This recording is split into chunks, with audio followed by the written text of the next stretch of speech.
Welcome to Visual Civil.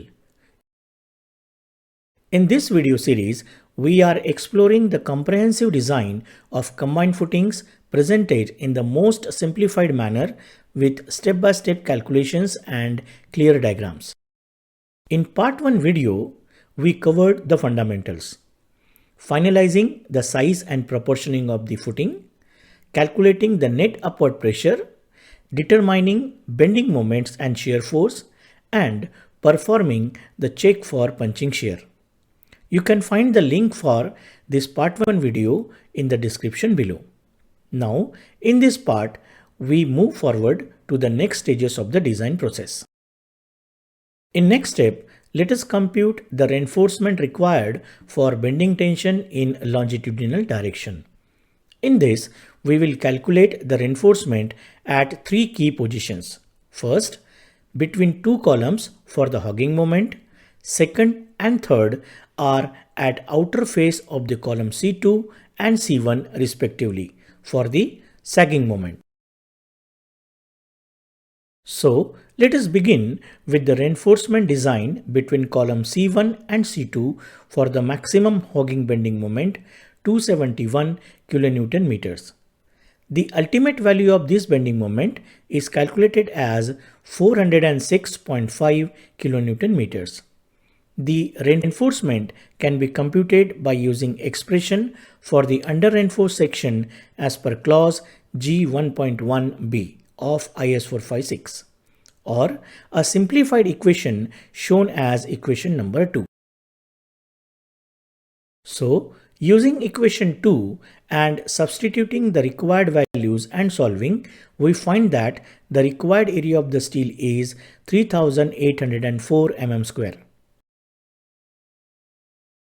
To achieve this, we select 16 mm diameter bar, each having a cross-sectional area of 201 mm. That means we will need approximately 19 bars in total.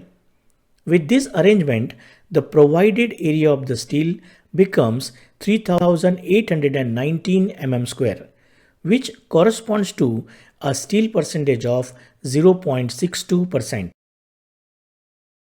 Now, let us check the curtailment of the provided reinforcement using the development length requirement as per clause 26.2.3 of IS 456-2000. According to this clause, the development length denoted as LD, which is computed from clause 26.2.1, should not exceed the value given by the expression in clause 26.2.3.3c. Here is what each term means in this equation. M1 is the moment of resistance of the section. VU is the ultimate shear force at the section due to design loads. L0 is the maximum of the effective depth or 12 times the bar diameter. And finally, LD is the development length of the bar. With these definitions in place, we can now proceed to apply the check and ensure that reinforcement curtailment satisfies the code provisions. Let us find the M1. For this, we required depth of neutral axis XU. This will be computed from the expression given in clause G1.1a. After putting values and solving, we get XU equal to 106 mm. Now, after solving the expression of M1, we get it as 406.4 kilonewton meter.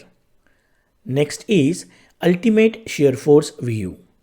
At the point of control of flexure, shear force is 360.64 kilonewton. Therefore, by multiplying it with 1.5, we get ultimate value of 540.96 kilonewton. Next, let us get the L0.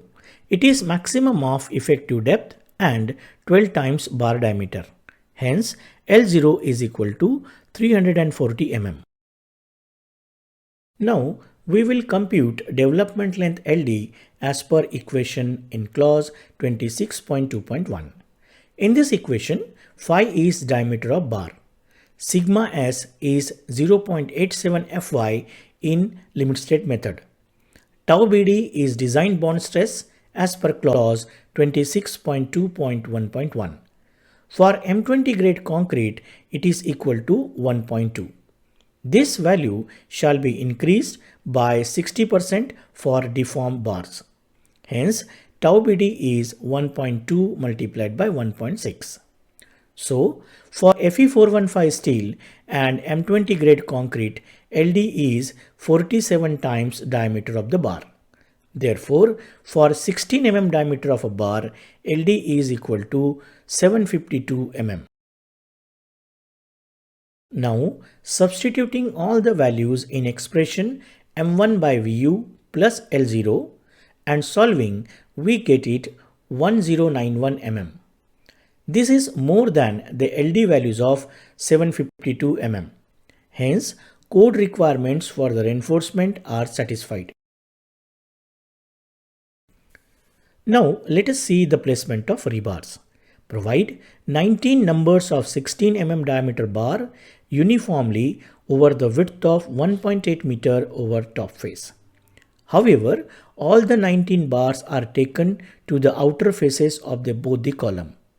Out of these 12 bars are curtailed and continue remaining 7 bars up to either edge of footing to serve as anchor for the stirrups. Next, let us compute the reinforcement for sagging bending moment at outer face of column C2. The sagging moment for service load condition at this section is 97 kN meter. The ultimate moment of this is calculated as 145.5 kN meter. Now, let us get the area of a steel required for this ultimate moment.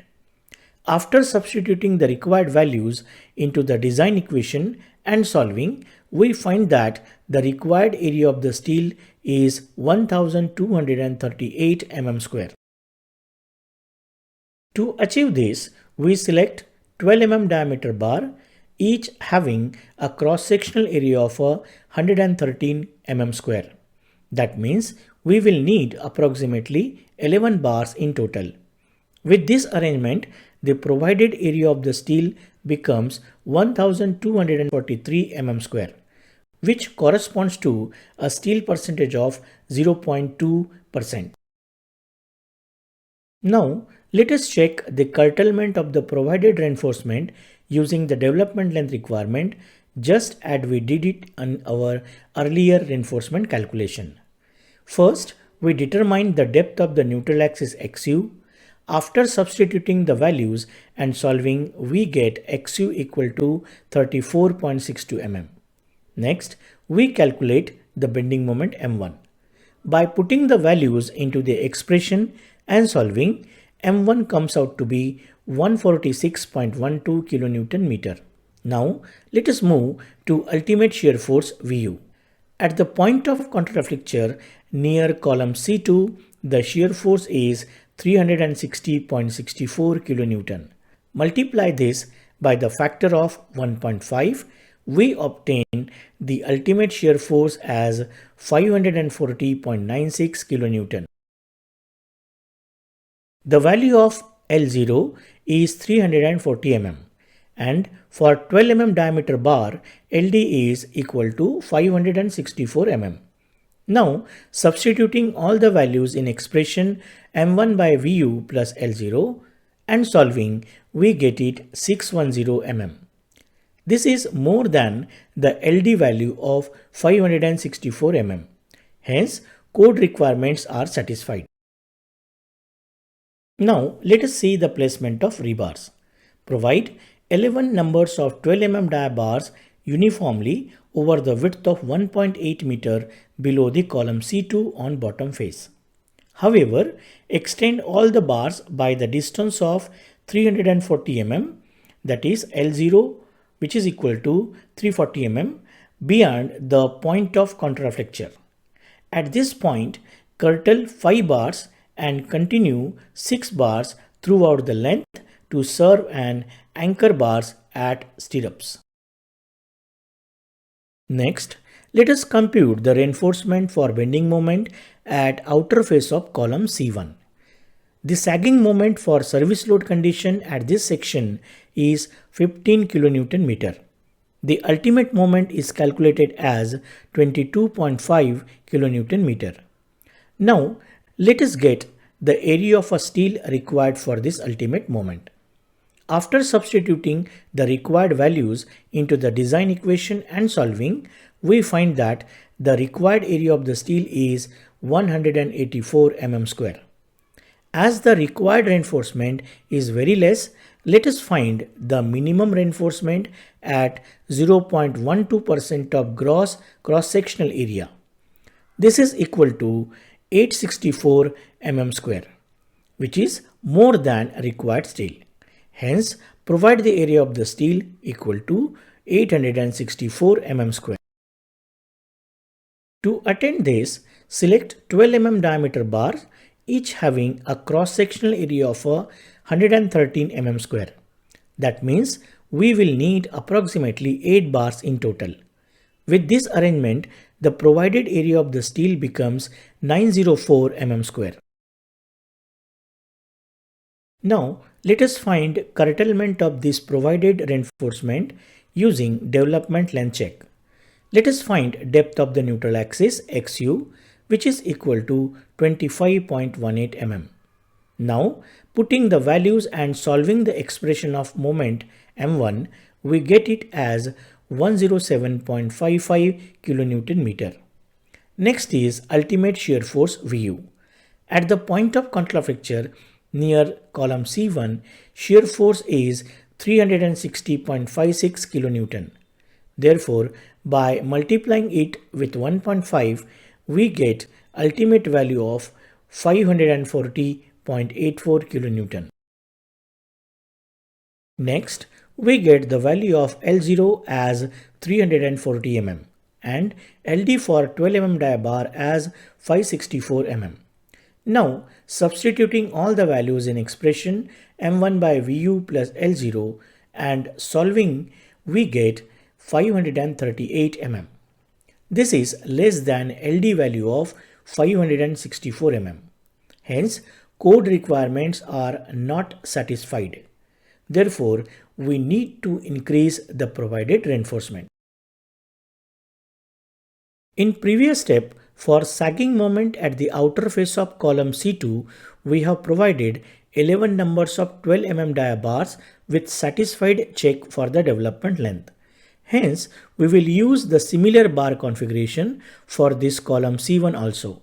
Hence, provide 11 number of 12 mm dia bars uniformly distributed over the width of 1.8 meter below the column C1 on bottom face. Here, all the bars will be extended by the distance of 340 mm beyond the point of contrafracture. At this point, curtail 5 bars and continue 6 bars throughout the length to serve as an anchor bars of the stirrup. In the upcoming video, we will cover the remaining design of combined footing. This includes one-way shear checks in cantilever portion beyond columns and central portion between columns, the design of column strips in the transfer direction, and the preparation of the final reinforcement placement drawing. You can find the link to the next video in the description below. If you like this video, then share your thoughts in comment section. Subscribe this channel and press the bell icon to get the notification of such interesting videos for visual and simplified learning of various civil engineering topics.